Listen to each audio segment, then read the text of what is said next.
New year, new beginnings. Lesson number 2. No, not pizza again.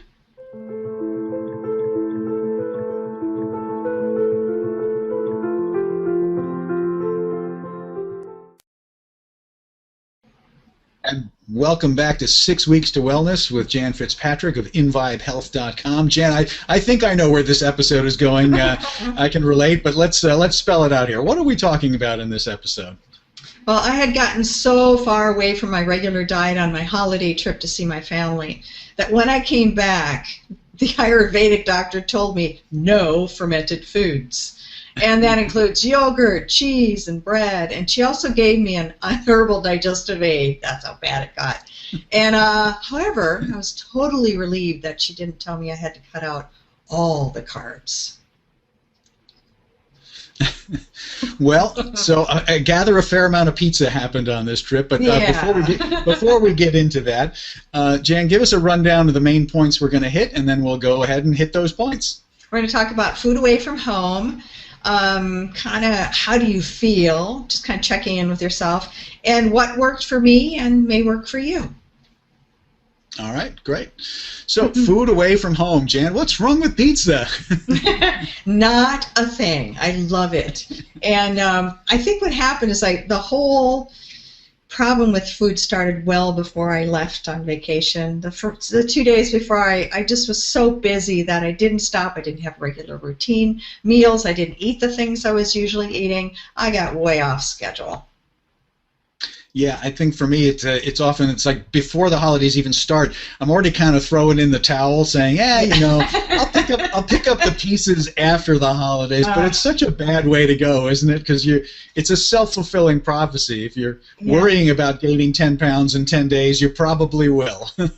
Well, and it also just sets you up for not feeling good during the holidays either. Well, let's go there. So, I mean, your second point is about how do you feel. So, tell me about lessons learned here and what we might want to feel, or how can we feel better?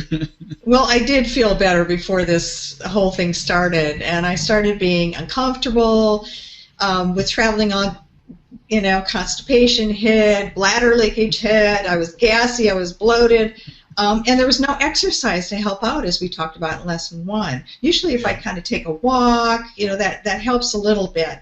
But I could just tell right away that the food I was eating was not supporting having a good vacation. It never ceases to amaze me, Jan, my own capacity to ignore my body when I want to, and eat with my mind rather than with my body. But you're absolutely right. Your body is giving you this feedback about whether you should be eating this food or not, right? Yes. And I found now that I'm less flexible. I can't vary my diet a whole lot like I used to do, and I also learned that being so far off showed me what things I really need to include. And it's not that I didn't want to drink water. I kind of forgot about it because I couldn't leave it in the car. It would freeze. And so I can just leave a bottle there like I used to. And I noticed that, I felt better with cooked greens. I also noticed, because their schedule is not my schedule, that I just can't eat late. And I'm talking about after 8 o'clock, which is not late for a lot of people, but it's late for me. Well, and it's a good policy, right? Yes, especially dry and salty foods. And then what I ended up is I needed to bring my own foods along, or make sure that I went to the grocery store right away and had those things, those fallback things that I needed. Because sometimes I could eat with the family, but I needed a little extra, and I have to remember to take my supplements, the same ones I take every day when I am at home.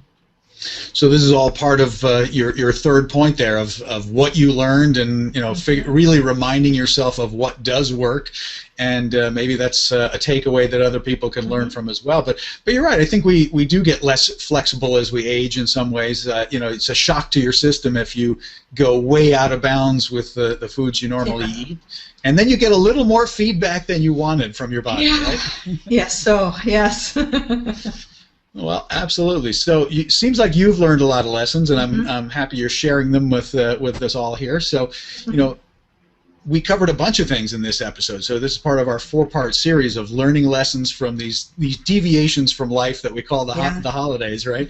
Yeah. So, we talked a little bit about, the things started going south maybe before the holidays even started, noticing the feedback from your body and how you end up feeling, and then really bringing back in the things that work and can help you out. And perhaps the goal becomes to keep some of those things in line the next time we go through the holidays and not put them all by the wayside, right? So correct. Yeah.